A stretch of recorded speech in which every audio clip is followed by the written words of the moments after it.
Thank you very much. We have Jonas Gahr here, who is as you know, the Prime Minister of Norway. He's a great gentleman, highly respected, beloved in his country. And we've had talks on the war with Ukraine and Russia and trade. We're doing very well, I think, on both.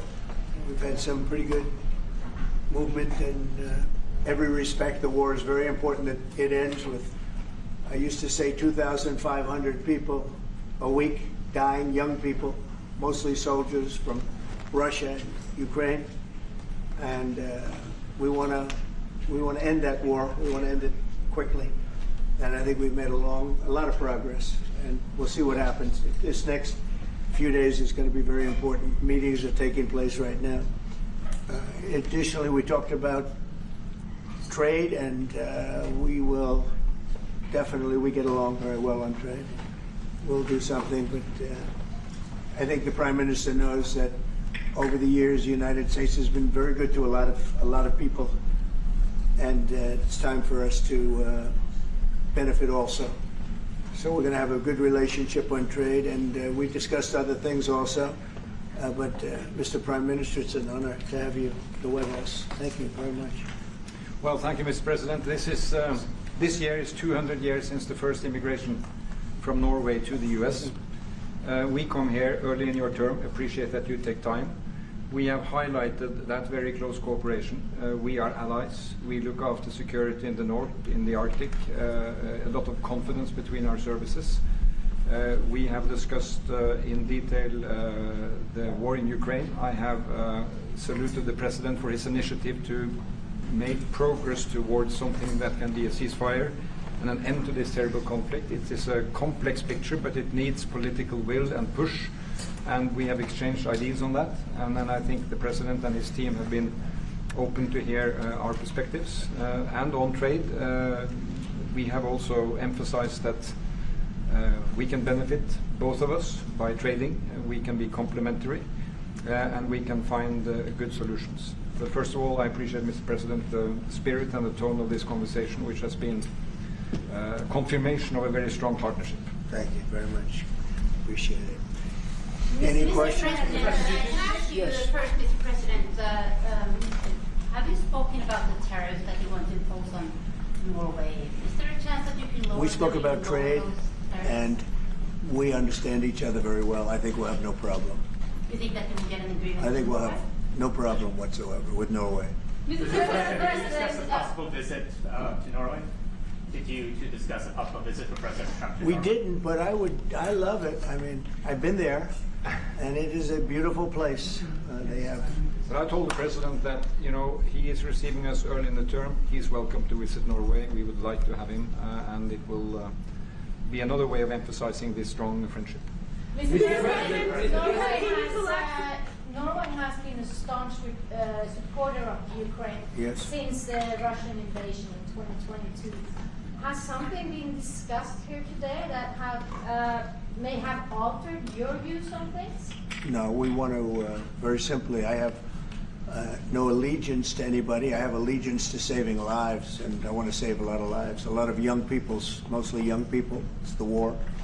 It's the soldiers, and if we can do that, also, as you know, I got started because the money that's been spent on this war is insane. It should have never happened, and it would have never happened if I were president.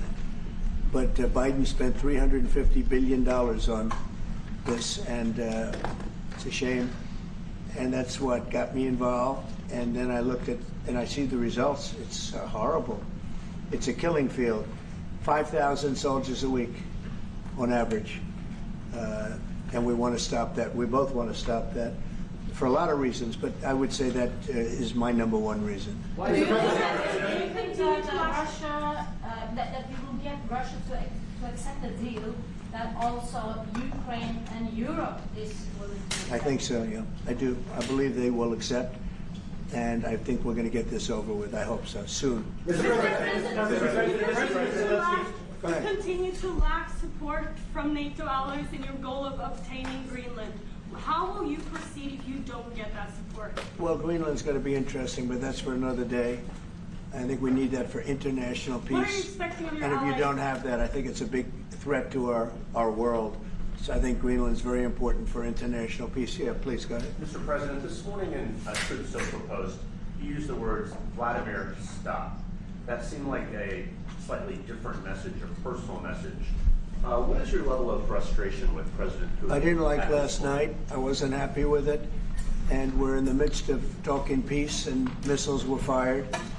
And I was not happy with it. That's what I meant, and that's, you know, Mr. what is President, it? Mr. President, why I are assume, you- I assume that's what you mean. Sorry. Yeah, If I the assume. bombs keep falling, will you consider additional sanctions for Russia, or what will you do if President Putin? I'd does rather not answer respond? that question in a week. I want to see if we can have a deal.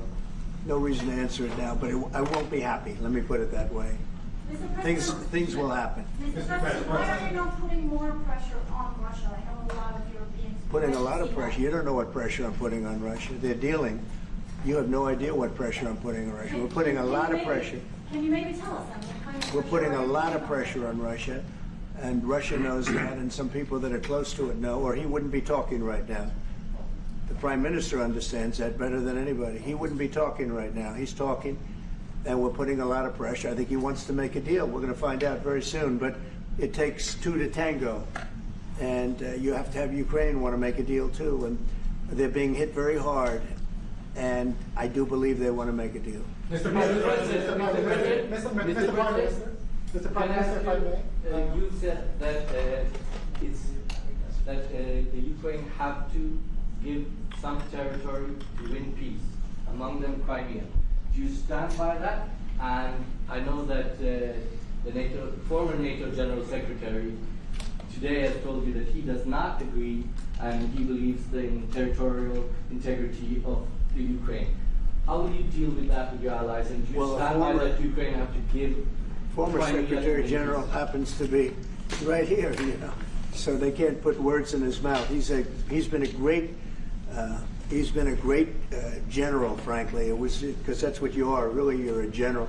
But he's been a great Secretary General. We had a tremendous relationship, very successful, and I think he could speak for himself. He's right here. But do you still agree that Ukraine have to give some territory away to win peace?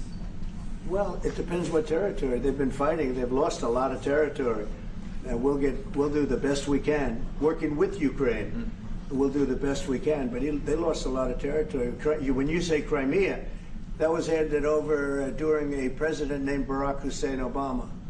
That had nothing to do with me, Crimea. That was 11 years ago with Obama.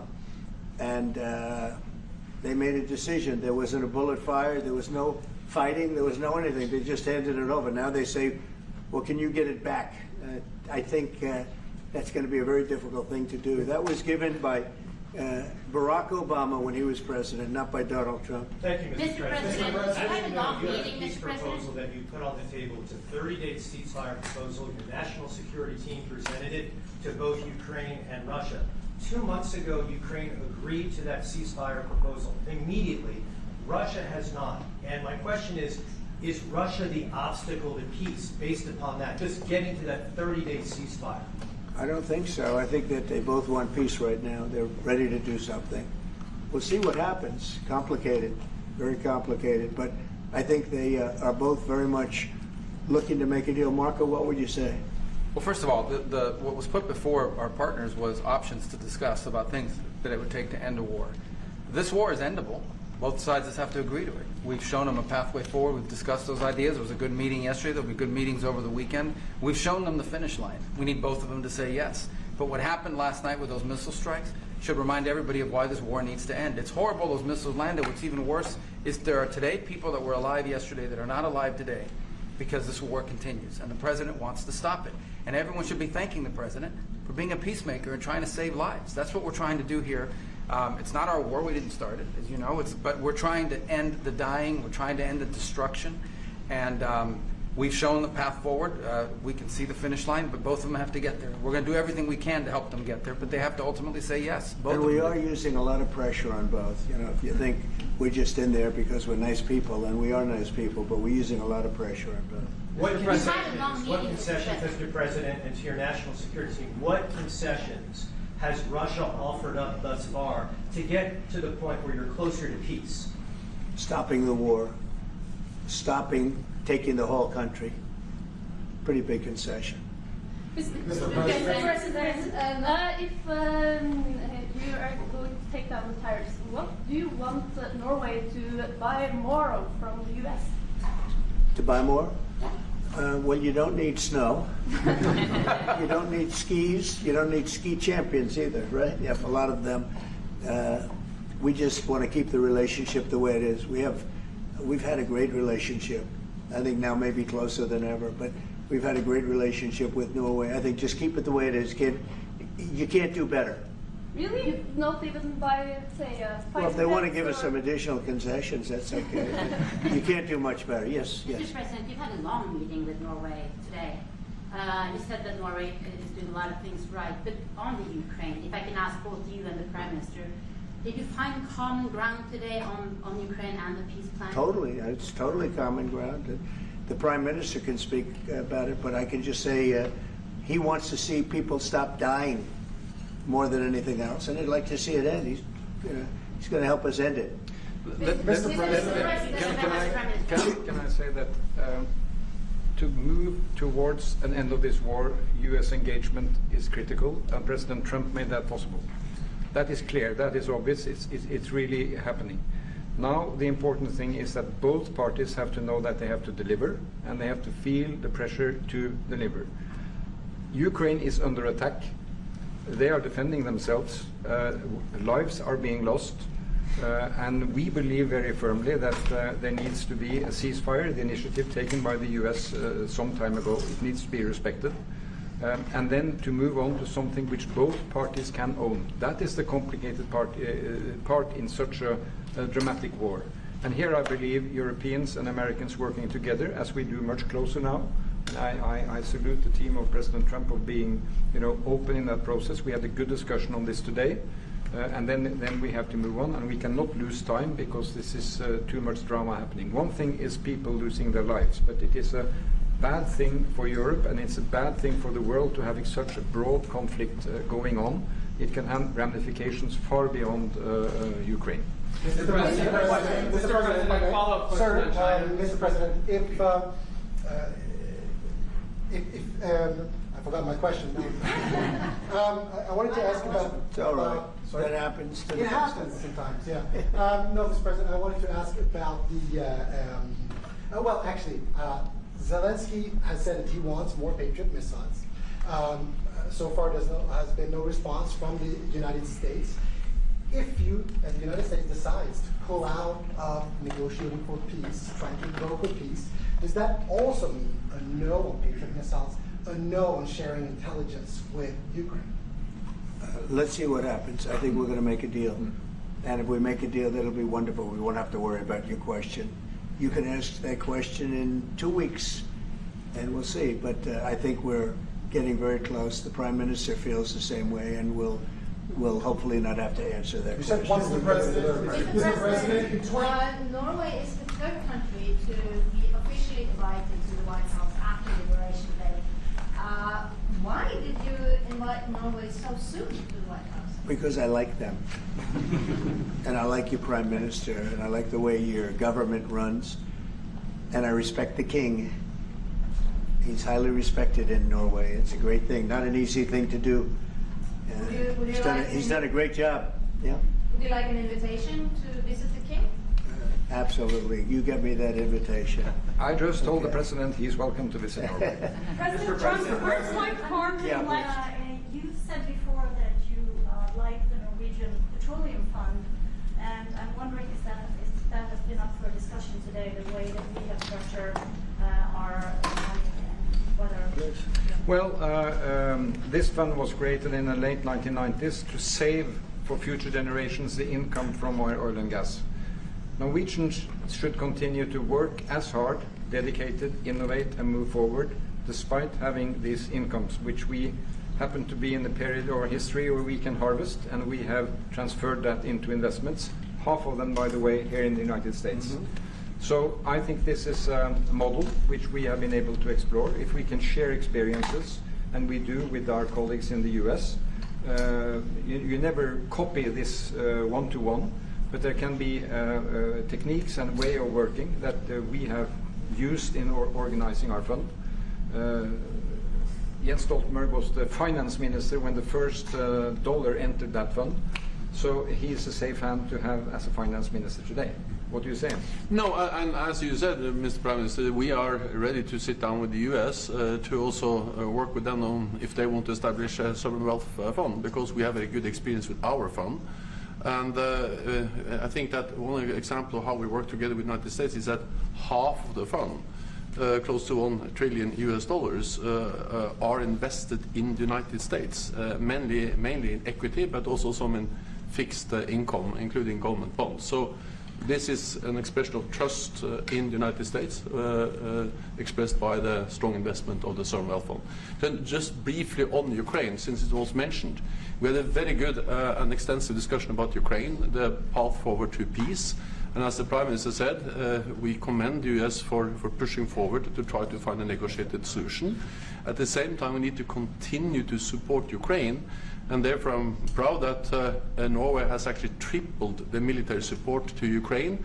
And this year we will allocate close to $8 billion to Ukraine. That will strengthen them and also their hand on the negotiating table. If I may add to that, if there's a peace, and there will be a peace, we have a common responsibility in securing democratic Ukraine for the future. And the best security guarantee they can have is the ability to defend themselves. And we are investing in that. Mr. Prime Minister, if I may. As it relates to tariffs, Mr. President, when you unveiled your reciprocal tariffs on April the 2nd, the tariff rate for Norway was 15%. Based upon your conversations that you've had today with the Prime Minister, do you see that tariff rate coming down from what you proposed just a few weeks ago? Well, they have a great fund of $2 trillion. It's a big fund, and they don't have any debt. So I think they'd probably be willing to pay us more than that, I hope. Are the two nations in agreement? Mr. President, Yes. in 2018, your former Secretary of State Mike Pompeo called for an end to Russian occupation of Crimea. Why has this administration changed its stance on territorial concessions for Crimea? Well, the war started. It would have never started if I were president. This is a war that is horrible. All wars are horrible. This one is in particular bad. And I don't know that you can ever say there's going to be a winner to this, because so many lives have been lost. Not only soldiers, a lot of lives have been lost. I think that we want to do one very simple thing. It would have never happened if I were president. Zero chance it was going to, and it didn't. People say, how do you know that? Number one, it didn't happen. We never even discussed it. I would talk to Putin about it. It was the apple of his eye. Ukraine was the apple of Putin's eye, but there was never even a thought that he'd go in.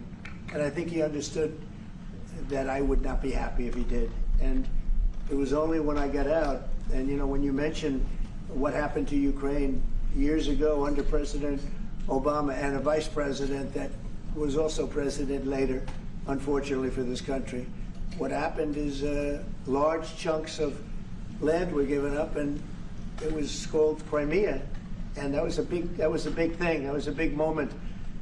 But this isn't my war. This is Biden's war. This is a war that Biden was president when this war happened. But I'm trying to put out the fire, and I think we'll be successful. And if we do, we're going to save a lot of lives. Otherwise, and the Prime Minister had a statement. He said, "This is just a point in time. We're very lucky because this is a point. And if this doesn't happen, this could go on for a long time." Mr. President, will you have meetings with other world leaders when you're in Rome, sir? Future Democrat president? I don't think he will. I think he wants to make peace. I think he wants to end it, and I feel pretty confident of that. But we're gonna know pretty soon. Mr. President, will you have meetings with other world leaders when you're in Rome? Yes, I will. Which leaders do you want to meet, sir? Well, I'd like to meet them all. That would be nice. I'd like to take care of all of them, but we have many of them there, and they all want to meet. They want to meet about trade. And we are making some great inroads and great deals. You might want to speak about that, Mr. Secretary. We had a very successful bilateral meeting with the Republic of South Korea today. We may be moving faster than I thought, and we will be talking technical terms as early as next week as we reach an agreement on understanding as soon as next week. So South Koreans came early, they came with their A game, and we will see if they follow through on that. President Trump, you're rounding up your first 100 days. Do you think you deserve the Nobel Peace Prize if you manage to create Do peace? I deserve the Nobel If Peace? you manage to create peace. Well, maybe for the Abraham Accords. I don't want to get ahead of myself on this one, but they say for the Abraham Accords, and by the way, speaking of that, we're going to be filling it up. A lot of countries want to come into the Abraham Accords. You know, we have 4, and Biden did nothing on that one, too. It's the same 4. But they're great countries, and they were brave doing it, and it's worked out very well. And we're going to be filling up the Abraham Accords. They're going to be, I think, filling it up very rapidly. Mr. President. Could you say something about that? There's great, enormous opportunity to grow the Abraham Accords. But I would just point to one thing. Of all the leaders in the world today, no leader is working harder to prevent wars or end them than President Trump is right now. I mean, that's why we're talking to Iran. That's why we're engaged with Ukraine and Russia. It's the desire to prevent these wars from breaking out and to end the ones that exist already. And again, I just think it's tremendous for our country to be led by a president who desires to bring peace and establish peace and protect peace. So it's hard work. Mr. President, You know, Marco just mentioned something that maybe we should talk about for just a second, if we could, Mr. Prime Minister. And you're involved in it too, because you've been involved in the world and peace. But I think we're doing very well with respect to Iran, and we're having very serious meetings. And there are only 2 options, and the one option is not a good option. It's not a good option at all. And I think we're doing very well on an agreement with Iran, but that one, we're doing a lot of things, I will say, but that one is well on its way. We could have a very, very good decision, and a lot of lives will be saved. Mr. President, on the economy, there was a slowdown. Mr. President, on the economy, there was a slowdown as it relates to home sales in the month of March, the slowest pace since 2009. Is that an economic indicator, and perhaps the Treasury Secretary can weigh in on this as well, is that an economic indicator that concerns you about the broader U.S. economy? No, they had very good numbers on housing today, extremely good numbers, and that's despite interest rates, because, you know, if you look at what happened, everyone said, oh, I said I was going to get prices down. I did. Energy just hit $1.98 in a couple of states. It's way down. Energy's down, and we're about $64 a barrel. When I came in, and we were looking at $89, $90, $95. And by the way, that helps us solve the war too. Having those energy prices is a big incentive for Russia to also agree with solving the war problem. Groceries are down. When I was with you 2 months ago, you were complaining about eggs. I said, I just got here. I was here for about a week when the press started saying about eggs have gone through the roof. I said, I just got here. Tell me about eggs. And they happened. They went through the roof and you couldn't get them. So we just had a big Easter egg hunt at the White House. Thousands and thousands of eggs. And the price was down 87%. So we did a great job. Housing is doing very well. We should lower interest rates. That's the Fed. I hope they lower interest rates. That's a smart thing to do. Be ahead a little bit, although already it's a little bit late. But in the end, we just have a great country. We have a very strong country, and we have every other country. I can't think of one country that doesn't want to negotiate a deal. And they either negotiate a deal or we set a deal that we think is fair. Because we don't have to go through all of these. It would be physically impossible. You know, you have so many people that really understand it, which is a very small group of people here. And we are going to, at some point, just set prices for deals. Some will be tariffed. Some treated us very unfairly. They'll be tariffed higher than others. But we've been ripped off for many, many years. The United States has been ripped off like no country probably in the history of the world has been ripped off for 45, 50 years. And countries have gotten rich by doing that with the United States. We've taken care of their militaries, and military is another subject we talk about. We're not going to make that subject to any of the deals, but you know the same countries that I do where we virtually take care of their military and then don't get treated fairly on trade. So The people, and I don't blame those countries, I blame the people that sat at that beautiful desk right behind you, because those people didn't do the job for this country. And they let us lose $4 billion a day on trade. We were losing $4 or $5 billion a day on trade when I got here. And now we're going to be much better than breaking even. And we're going to be making $4 or $5 billion a day on trade. So, I don't blame any country, not the worst of them. And we were abused by countries.